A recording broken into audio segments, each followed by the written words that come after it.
So cikgu berniaga kat sini berapa lama dah kiranya? Saya berniaga nasi ni sebulan sekali dalam setahun dah.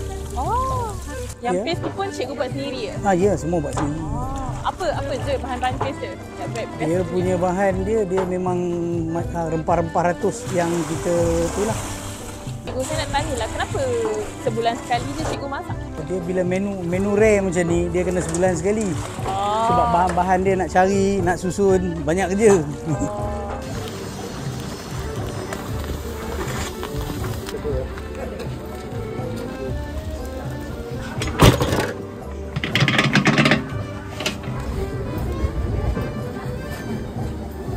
Selalu ramai yang ni tak? Selalu? Boleh? Daging masak hitam ya? So yang ni ayam masak merah ya? Okey. Sekali dengan datang ni lah? Per set. Oh okey. Timun, yacai ya?